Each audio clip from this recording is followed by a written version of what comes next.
الاول هو بيعمل ايه؟ السيل لما يتحط في الهيدروليك جامب بيعمل حاجتين. اول حاجه بيزود الانرجي ديسيبيشن طبيعي جدا. هي اصلا فيها تشتيت طاقه بطبيعتها، لما انت تحط لها عائق كمان وتقف في وشها هتعمل ايه؟ هتعمل تشتيت اكتر، صح؟ يبقى الدلتا ايه المفروض ان هي ايه اللي هيحصل لها؟ هتزيد. طيب وايه اللي هيحصل تاني في الهيدروليك جامب؟ قوتها بتضعف، يبقى لازم الفرق بين الواي 1 والواي 2 يقل. انا طبعا هثبت في المساله او في معظم المسائل الواي 1. في المعمل ده بتبقى حاجه صعبه على فكره. ولكن انا هقول ان انا الهيدروليك جامب من غير سيل، وبعدين لما حطيت السيل انا بثبت الاب ستريم كونديشن. الواي 1 زي ما هي مفيش مشكله. ايه اللي هيحصل الواي 2؟ هتنزل. يبقى عندي دي الواي 2 ودي الواي 2 لما يكون في عندي سيل، وهيبان الكلام ده معانا في الكيرفات تفهموا اكتر لما نوصل لايه؟ للكيرفات في المساله. يبقى السيل بيعمل ايه؟ بيزود الدلتا اي، بيزود الانرجي ديسيبيشن، وفي نفس الوقت بيقلل الداون ستريم ديبث، بيقلل الواي 2 مع الحفاظ على الاب ستريم كونديشن ما غيرتوش. ايه المطلوب في المساله؟ بيقول لي احسب حاجتين. الحاجه الاولانيه السيكوينت ديبث، او بلاش بقى نقول السيكوينت ديبث عشان يكون في دقه شويه، خلينا نقول الداون ستريم ديبث، يعني عايز يحسب الواي 2 ويحسب الدلتا ايه في حاله، يعني هيطلب المطلوبين دول مرتين، في حاله من غير سيل وفي حاله لما يكون عندي ايه؟ سيل. تعالى نشتغل اول حاجه السهله without سيل، مفيش مشكله خالص. كل اللي انا هعمله ان انا هحسب الفراود نمبر، وبعد ما احسب الفراود نمبر هجيب الواي 2 بدلاله الواي 1 من بلانجيت، مفيش مشكله. 1 زائد 8 فراود نمبر 1 تربيع ناقص 1، طلعت الواي 2 ب 10.6 فيت. والدلتا اي هنحسبها من الاختصار برضو، قانون مختصر، واي 2 ناقص واي 1 كل تكعيب على 4 واي 1 واي 2 تطلع الدلتا اي ب 1.7 فيت. خلصنا المطلوب الاولاني. او لما يبقى الهيدروليك جامب مفيش فيها حاجه، عادي زي ما كنا بنعمل المرات اللي فاتت. تعالى بقى نشوف الحاله الثانيه ويز سيل هنعمل ايه؟ قال لي ويز سيل حضرتك مش هتقدر ان انت تحل في الشورت كات، لازم ترجع المعادله الاولانيه، ودي فايده ان انت تبقى فاهم كويس جدا استنتاج المعادله الايه؟ الاولانيه، عشان اي تغيير يحصل انت عارف الدنيا اصلا مشت ازاي. جميل. معادله المومنتم ايكويشن بتقول نص جاما واي 1 تربيع زائد جاما كيو تربيع على جي في الواي 1 ناقص الفورس اللي بيعملها السيل بيساوي نص جاما واي 2 تربيع زائد جاما كيو تربيع على جي في الواي 2. خلي بالك ده عباره عن ايه؟ اف 1 وده عباره عن ايه؟ اف 2. صباح الخير، ما عادوش الاثنين متساويين، ما عادوش الاثنين متساويين، اصبح في دروب في الاف 1، يبقى الاف 2 هتقل بمقدار قد ايه؟ بمقدار بي اف. طب ما انت يا باشمهندس لازم تحسب لي البي اف او الدراج فورس دي، جميل؟ لازم تحسبها لي، مش كده؟ بتساوي ايه؟ البي اف. قال لي اي دراج فورس هي بيكون داله يعني لما يعملوا دايمنشن اناليسيس كده ويشوفوا هو معتمد على ايه؟ نص رو اي في سكوير، وبنضربها بقى في فاكتور. الفاكتور ده انت ما تقدرش تحسبه بدقه الا اذا نزلت المعمل حطيت سيل وعملت هيدروليك جامب وحسبت السي دي، بس هو جاي لك في المساله ايه؟ جاهز. هو جاي لي في المساله ب 0.35. واحده واحده. اول حاجه الرو بكام؟ وقعتك بيضه. نهاركم ازرق. المساله مفيده. 6 و9 تقريبا 1 9 6 1 ايوه. لا 1 وشويه. اول سيكشن يتلخبط فيها كده في ايه؟ 1.94 سلاج على الفيت تكعيب. صباح الخير. مش معقول هاخد الترم الثاني في ثالثه ارجع اليونتس. كنتوا في بلاش في البتاع كده. طيب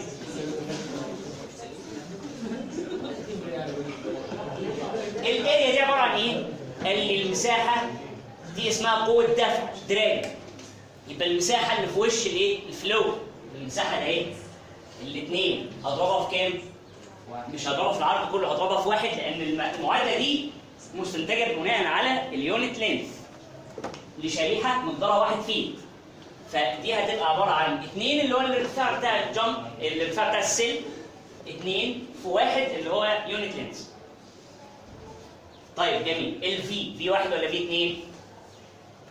2؟ في واحد اللي هي الكبيره، اللي هي الايه الكبيره. طب اشمعنى مش في 2؟ اللي استنتج المعادله ان السي دي ب 0.35 استنتجه بناء على ان هو دخل الفي واحد ما دخلش الفي 2. وصلت؟ يعني دي اصلا السي دي ده المفروض هو جايبه من المعمل، جايبه ازاي؟ بناء على ان هو كان بيحط في الدايمنشن اناليسيس بتاعته الفي واحد مش الفي 2. وهو ده الصح، انت لازم تحط السرعه الكبيره عشان يبقى حساباتك مظبوطه. ما ينفعش تحط السرعه الايه؟ القليله. تمام، يبقى ده في واحد. لما احسب الكلام ده كله يطلع 4 2 4، اليونت تطلع بايه؟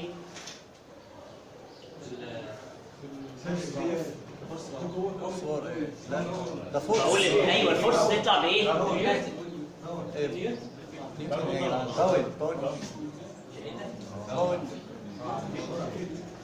عارفين الطول؟ باوند عارفين الطول. باشمهندس الجامعة لو قلنا كده مثلا جامعة على الجي. فين الجامعة اصلا؟ دي مالها؟ لا الثانية عايز تشيل الروح، عايز تشيل الروح تحط مكانها جامعة على جي براحتك. جامعة ب 62.4. وهتبقى جي 32.2، حتى هتطلع الناتج في الاخر 1.94.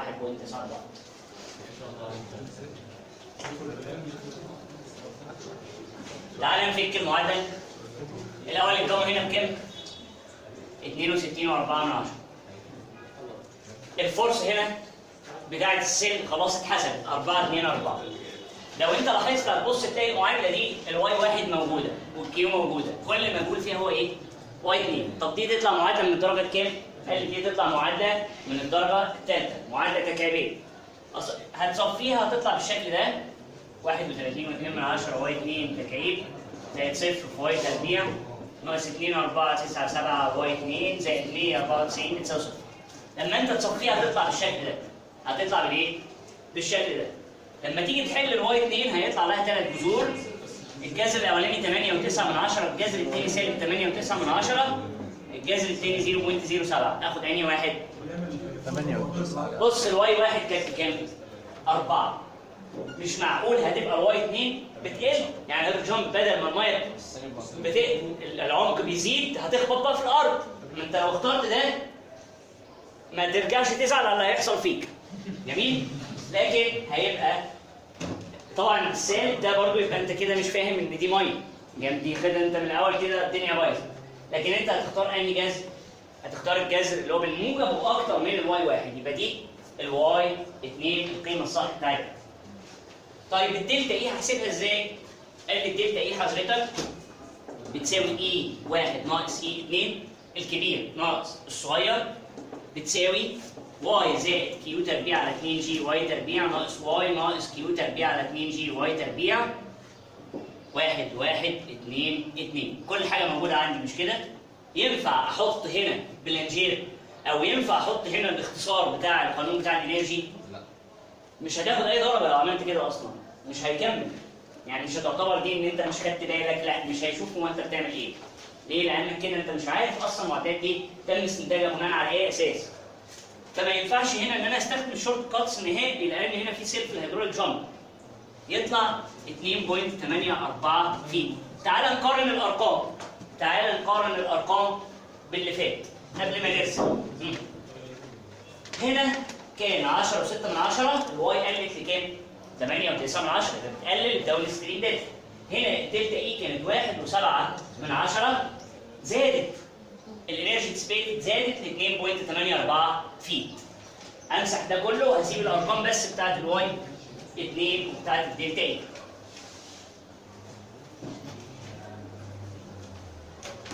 هنا without لما حلينا المعادله الرئيسيه معادله المومنتم طلع عندي الواي 2 ب 8.9 فيت، وطلع عندي الدلتا اي ب 2.84 فيت. تعالى نرسم. اتفضل. دي ويز مش مزود. دي ويز. عفوا. ويز سيل. تعالى نحط مع بعض الكيرف بتاع السبيسيفيك فورس دايجرام.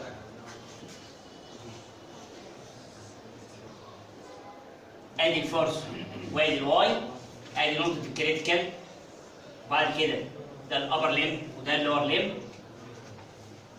الحاله الاولانيه خالص كان فيها الاف 1 بتساوي الايه؟ الاف 2، وكان ده الواي 1 وده الواي 2 من غير سلك. دي الكيس اللي هي الاولانيه. هو الدكتور ده نفسه دكتور محسن لازم هيطلب منك ترسم رسمه ان شاء الله. ما تقلقش من الموضوع ده. يعني ده المطلوب الثاني؟ المطلوب عليه نص الدرجه باذن الله. نص درجه المساله ان شاء الله.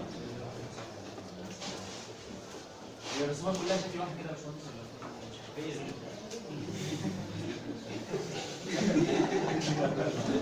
ماشي. دي الكيس اللي هي الاولانيه مفيش سالب. طيب ايه اللي حصل؟ انا كان عندي هنا في الحاله دي الاف 1 ناقص البي اف بتساوي اف 2، يبقى هننقص الاف 1 بمقدار بي اف عشان توصل لايه؟ لاف 2، وبالتالي الواي 2 هتقل الى واي 2، سميها بقى واي 2 سالب، سميها واي 2 بالسالب. يبقى ايه اللي حصل لواي 2؟ حصل لها ريدكشن زي ما انت شايف، قلت نزلت على الكيرف زي ما انت شايف. الكيرف بيقدر ان هو يوضحها لك. الفورس اللي اتحطت في الهيدروليك جامب عائق لها، عملت تهدئه. عملت ايه؟ تهدئه. نزلت الواي 2 هنا. طيب تعالى نشوف السبيسيفيك انرجي دايجرام. الاي والواي. طب مش الواي الواحد دي ثابته؟ الواي 1 انا ما جيتش ناحيتها، انا بقول لك حافظت على الاب ستريم كونديشن. قلتها 5 مرات وانا بشتغل المساله. فين زادت ازاي؟ الواي 1 اهي على الاف 1، انا مفيش حاجه هنا. انا عامل لك كوره اهي على الايه؟ بص اهو. دي الواي 1 عشان ما يبقاش عندك اي شك. زحل اهو. طيب بعد كده ده الستاتيك كونديشن. نقطه الكريتيكال. نسيت اقول حاجه. الكيرف ده كيو كونستنت، والكيرف ده كيو كونستنت. نسيت اقولها وانا بشرح. اول حاجه الواي 1 مفيش فيها مشكله، وعندها اي 1 مفيش مشكله خالص، يبقى دي الواي 1. الواي 2 دي الاولانيه اهي، ودي الثانيه اهي، يبقى دي واي 2 ودي واي 2 بالسالب. دي هيبقى عندها اي 1 من غير حاجه، ودي هيبقى عندها اسف عفوا اي 2، وهنا اي 2 بالسالب. يبقى دي الدلتا اي من غير سلب، ودي الدلتا اي لما يكون عندي ايه؟ سلب. لازم تبين له ان السلب عمل حاجتين، نزل الواي 2 وزود الايه؟ الدلتا اي. واكتب على الكيرفات كل حاجه صح. يعني ايه؟ ما تعمليش نقطه وتسيبها لي. يعني في ناس بترسم الكيرف كده، ترسم الكيرف كده تقول لي دي ودي وبعدين دي. انا فهمت ايه ده؟ انت حتى ما قلتليش ان ده السبيسيفيك فورس، حتى ما قلتليش ان ده اسمه سبيسيفيك فورس دايجرام، لكن هتيجي اسمه ولا قلت ان ده بين الاف والواي، دي واي 1 ولا واي 2 ولا مين ده. انت لازم تكتب، مش هتكتب عليه ده ايه؟ انت ما بتاخدش درجه. الكلام ده اتفاق بينا. خليك دقيق في شغلك عشان الورقه تتصحح.